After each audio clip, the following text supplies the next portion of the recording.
Actually आप लोग देखिए सब, हमारा 108 मंदिर है सारा दुनिया में, और एक एक मंदिर में 50 से कम नहीं 200, 250, 300 तक है भक्त लोग। और समझ लीजिए कितना भक्त है 108 मंदिर में सारा दुनिया में। लंदन में है, न्यूयॉर्क में है, लंदन में 2 है, एडिनबरा में है, और लॉस एंजलिस में है, बॉस्टन में है, अमेरिका में 40 है, ऑस्ट्रेलिया में है, कनाडा में है, सब जगह में है। हाँ, बाकी कोई भी मंदिर में आप लोग जाइए देखिएगा कुछ अभाव नहीं है। जोगो खेमंग वहाम हम, ये प्रैक्टिकल है, ये थियोरिटिकल नहीं है जहां हम लोग धोखा देते हैं, बात बताते हैं। आप जाइए मुंबई में भी देखिए कितना परेशान हम लोग हो रहा है, बाकी हमारा सेवा पूजा चल रहा है। अगर मंदिर बनाने को नहीं भी दे तो हमारा सेवा पूजा तो चल रहा है, उसमें हमारा नुकसान कोई नहीं है। बाकी जो लोग बाधा देते हैं उनको नुकसान होगा, जरूर होगा। ये भगवान कभी सहन नहीं करेंगे। तो ये सब होनी चाहिए भारत में, विशेष करके ये, क्योंकि भारतीय संपत्ति है भगवत भक्ति। भगवत भक्ति जो है विशेष करके भारतवर्ष में ही है, इसलिए देवता लोग भी भगवान से प्रार्थना करते हैं कि हमको फिर भारतवर्ष में जन्म दीजिए। इस शास्त्र में भारत भूमि ऐसी है पुण्य भूमि कि इधर में जिसका जन्म हुआ है वो स्वाभाविक तौर से ही भक्त होते हैं, उसको जबरदस्ती उसको अभक्त बनाया जाता है। अभी तक जब हम लोग कोई संकीर्तन मूवमेंट किसी शहर में करते हैं, आप लोग देखा होगा मुंबई में हम लोग वो what is that place, cross मैदान में 2 दफे 3 दफे किया था। तो 30,000 40,000 व्यक्ति सब आते थे। कलकत्ता में किया था, उधर भी यही, हैदराबाद में किया था, मद्रास में किया था। तो अभी तक भगवत भक्ति भारतीय लोग भूला नहीं है, उनको जबरदस्ती भुलाया जाता है। तो भूला नहीं, इसको छोड़ना नहीं, फिर मनुष्य जीवन का असफलता हो जाएगा। ये नहीं, मनुष्य जीवन का सफलता चाहते हैं तो ये भगवत भक्ति अवश्य ग्रहण किया जाए। भगवत भक्ति हीन जाति जपस तप क्रिया अप्राणस्य ही देह समन्नन लोकरंजन। भगवत भक्ति जिसका है नहीं, उनको बड़ा जाति और जपस तप ऑस्टेरिटी तपस्या और क्रियाकांड ये सब कैसी है, दे अप्राणस्य ही देह समन्नन लोकरंजन। जैसा मुर्दा को सजाया जाता है, मुर्दा को सजाने से मुर्दा का क्या लाभ होता, कुछ नहीं लाभ होता, न किसी का लाभ होता। लोक रंजन, एक लोक रंजन है। देखो जी ये मुर्दा को कैसा सजा के ले जा रहा है, आदमी ताली ठोकेगा, देखो, बाकी उसमें लाभ कुछ नहीं है। इसी प्रकार आप खूब बड़ा जाति बन जाइए और बड़ा इंडस्ट्रियलिस्ट बन जाइए, सबको बड़ा बड़ा बन जाइए, और भगवत भक्ति है नहीं तो वही मुर्दा सजाने के लिए जैसा होता है वो बात है।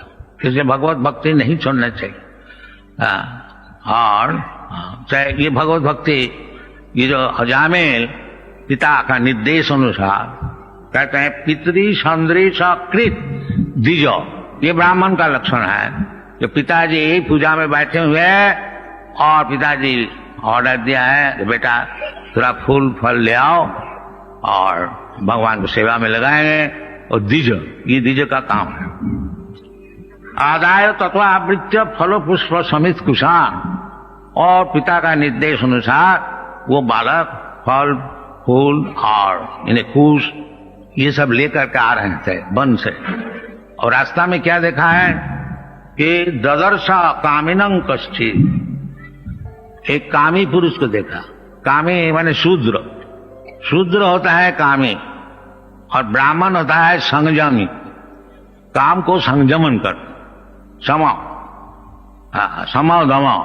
अगर कोई व्यक्ति लास्टी डिजायर को दमन नहीं कर सकता है वो शूद्र, और जो दमन कर सकता है वो ब्राह्मण है, वो स्वामी है, वो गोस्वामी है। स्वामी का अर्थ होता है मालिक, गोस्वामी का अर्थ होता है जो इंद्रिय का मालिक। साधारणतः इंद्रिय का दास होता है, जीवा है एक इंद्रिय, वो बोला जी एक बीड़ी हमको दीजिए, जीवा सूख गया है, तो इसी वक्त बीड़ी देनी चाहिए। तो इसका माने मैं जो है वो जीवा का दास है। जीवा बीड़ी मांग रहे हैं, सिगरेट मांग रहे हैं, हम भी उसको दे रहे हैं। इसका माने हम तो समझते हैं मालिक है इंडिपेंडेंट, बाकी हम जीवा का दास है।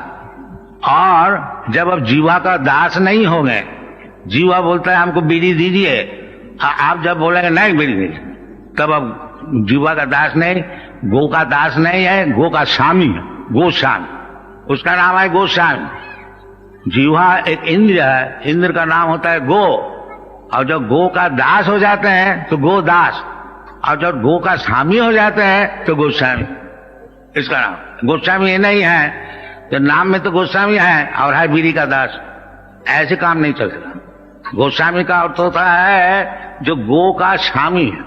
स्वामी जो टाइटल दिया जाता है सन्यासी को, इसका मतलब है जो सब इंद्रियों का स्वामी है, इंद्रिय का दास नहीं है। इसी प्रकार कहते हैं आदाय तथा फल पुष्प मित्कुशं ददर्श कामिनं क्वचित्, कामिना लस्टी मैन, दैट मीन शूद्र। एक शूद्र को देखा, कामिनं क्वचित् शूद्रं, शूद्र बता दिया, सह क्वचित् शूद्रं सह बुधिष्यया पित्या च मधुमौरेयं मदा घूर्णित नेत्र। देखा जो एक औरत शूद्राणी, दोनों ही शराब पिया था, मद घूर्णिता, मद का अर्थ होता है शराब, और उसमें ब्रेन पजल हुआ गया था, मद घूर्णिता पित्या च मधुमौरेयं मदा घूर्णित नेत्र, आग भी घूम रहा था, इन्हें बहुत अच्छी तरह से पिया हुआ था शराब। आजकल तो इसमें इनकरेजमेंट दिया जाता है, जाइए इधर शराब का दुकान है, बाकी ये सब शूद्र का काम है, ये ब्राह्मण का काम नहीं है, ये शूद्र का काम है। मत्तया श्रित विश्लित निव्या, और वो कपड़े भी सब ढीला हो गया था, विश्लित निव्या व्यपीत निरपत्रम, और दोनों मिलकर के वो आलिंगन चुंबन आदि सब कर रहे थे पब्लिक रोड में, निरपत्र को, कोई लज्जा नहीं, बिल्कुल लज्जा नहीं, निरपत्र। चिरंतम अनुगायंतम, ऐसे सब काम कर रहे थे, और वो सिनेमा का गान भी गाते थे, उस समय सिनेमा शायद नहीं था, तो अनुगायंतम ऐसी कुछ lust invoking songs they are singing, हसंतम and laughing and smiling and अनंतिके, बस कोई बाधाएं नहीं। ये एक औरत और एक शूद्र और एक शूद्रानी को देखा। ये ब्राह्मण देखिए इतना क्वालिफाइड है, इतना क्वालिफाइड होते हुए भी सामने में जब देखता है तो उसका मन जरूर विचलित हो जाता है। वो तो बालक है, युवक है, और एक ब्राह्मण बालक एकोदा कभी ऐसा देख करके कितना उनका पतन हुआ था उसको आगे मालूम होगा। और हम लोग रोजाना देखते हैं, अगर रास्ता में नहीं है, रास्ता में भी है, और उसको तस्वीर सिनेमा में भी दिखाया जाता है, तो किस तरह से युवक वो अपना ब्राह्मण धर्म में प्रतिश्रुत रहेगा, असंभव है। एक दफे देख करके अजामिल का कितना पतन हुआ था, वो फिर चोर बन गया, डाकू बन गया, ठग बन गया, और जो कुछ होने का था उसको सब हुआ था। और एक दफे देख करके एक शूद्र शूद्रानी को आलिंगित देख करके, और हम लोग रोज देख रहे हैं सिनेमा में, तो हमारा कितना पतन हुआ है और होने वाला है वो आप लोग थोड़ा समझ लीजिए। ये कलियुग है, इसलिए ये जो भारतीय कृष्टि वैदिक सभ्यता, इसको साधारण तौर से रक्षा करना बहुत ही मुश्किल है। इसलिए कलियुग जैसा बीमार है ऐसा दवाई भी है। ये शास्त्र में ऐसा बताया है, जो कलियुग युग है ये दोष का निधि है, समुद्र है दोष का, इतना दोष है। ये भागवत में 12वें स्कंद में बताया गया। तो इसके लिए दवाई क्या है, दवाई भी बताया। वो क्या चीज है, कलो दोष निधि राजन, अस्थि जी को महान गुण।